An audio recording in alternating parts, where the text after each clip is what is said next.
Est-ce que vous savez que les Belges ont fait ces études-là? Ils savaient que c'est à l'Équateur qu'il y a les bons guerriers. Mobutu venait de quel pays? Le président Mobutu venait de quel pays? De l'Équateur. Il a travaillé pour l'unité de ce pays. Et le Mukongo, qu'on insulte souvent à être radin, c'est le meilleur organisé financièrement. Les banques sont tenues par qui au Congo? Les banques. Ces gens ont un sens d'organisation. Ils savent affecter l'argent. Il y a des gens de l'Est de mon pays capables d'avoir la tête froide, mais millionnaires.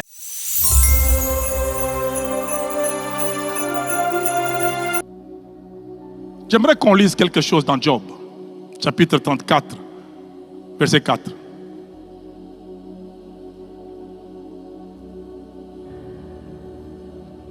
Qu'est-ce que la Bible dit? Choisissons ce qui est juste et voyons entre nous ce qui est bon. Ça veut dire, vous n'êtes pas juste si vous voyez dans l'autre rien que ce qui est mauvais.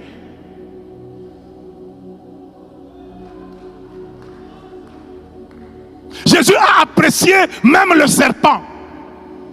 Soyez prudents comme des serpents. Alors qu'il est incarnation de l'ennemi. Mais Jésus a même trouvé quelque chose de bon dans le serpent animal. Soyez prudents comme des serpents. Nous avons cette mauvaise culture de ne rester fixés que sur le mal de l'autre. Et nous voulons nous faire apprécier en dépréciant l'autre. Nous sommes spécialisés à exposer la dépréciation de l'autre, pensant que c'est là que nous allons être appréciés.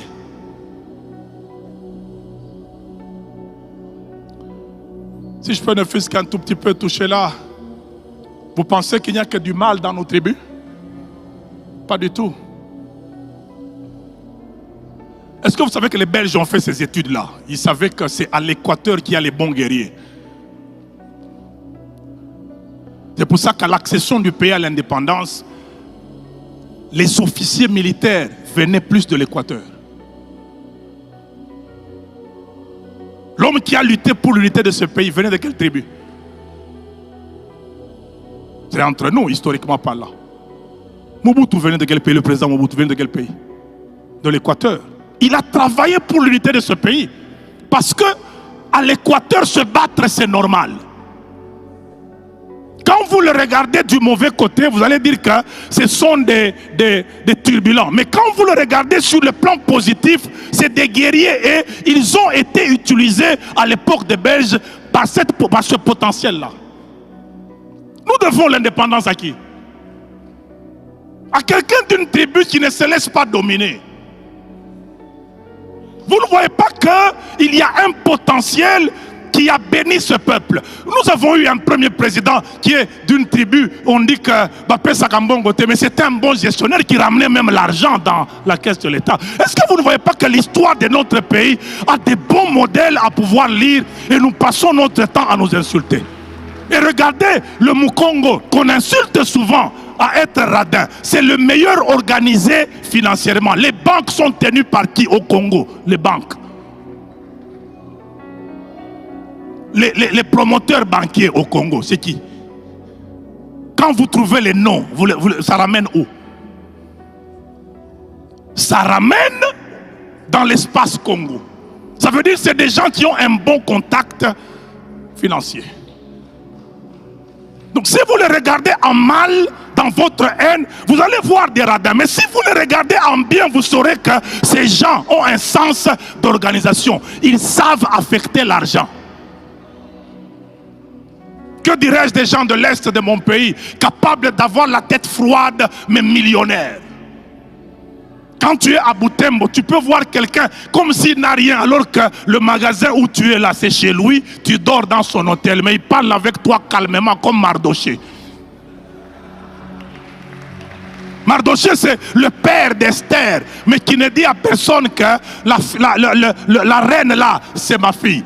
Un Congolais capable de garder le sang-froid comme ça, il suffit que tu sois parent d'un chef quartier, tout le monde le saura. Mais les gens de l'Est ont vaincu ça. Moulouba, azalaka vantar, quand tu le regardes d'un côté mauvais, tu diras qu'il est vantar. Mais Moulouba azalaka na assurance de soi. Je vous dis la vérité.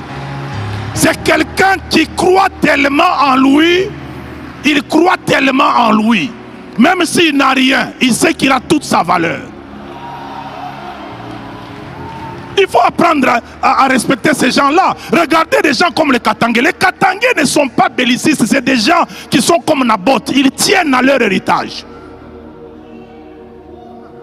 C'est pour ça qu'un homme comme Moussé Kabila, il peut dire à Albright, tu ne vas pas d'ordre à me donner sur mon pays, c'est mon héritage. Ça, c'est le bon côté. Est-ce qu'on ne peut pas voir toutes ces richesses dans notre pays? Est-ce qu'on ne peut pas s'apprécier? Là, je m'adresse quand même à mon peuple. Créons, s'il vous plaît, un ministère d'intégration nationale. Ça veut dire où nous allons nous asseoir pour nous apprécier mutuellement, où les cultures se rencontrent. Je ne sais si c'est au Palais des Marbres, si c'est à l'espace Fikine là-bas. Chaque dimanche, on se rencontre pour s'apprécier. Faisons ces choses-là. Et dans l'église, cette histoire s'est manifestée dans l'ordre du tribalisme. Mes frères, c'est tellement ancré dans les gens. Pasteur Ken, je me souviens un jour, on est à la NCD 2002, je finis de prêcher ce jour-là, la prédication atteint un niveau. Papa Albert m'a arraché le micro et dit ça, je n'ai jamais entendu. Dès que je finis, je sors, je suis sur le terrain de basket, une maman vient me voir, elle me dit, toi tu es de quelle tribu? Je les regarde, elle cherche ma tribu. Je dis, mais qu'est-ce que tu vas faire avec ça? Regardez un peu toute cette atmosphère dans laquelle on était dans l'église. Elle cherchait ma tribu. Je lui ai dit, je suis du ciel. Mais frère, vous faites quoi avec les tribus des gens? Pourquoi vous n'écrivez pas sur votre magasin interdit à telle tribu d'acheter? Quand l'argent vient, ça n'a pas de tribu, vous prenez. Et puis, qui a développé sa tribu dans notre pays? Qui a développé sa tribu? Aucune tribu n'est développée par les gens de sa tribu. Chacun se développe lui-même. Vous n'avez pas vu de deuxième femme de même tribu que la première femme. Pourquoi elle n'a pas préservé les intérêts de sa sœur de tribu?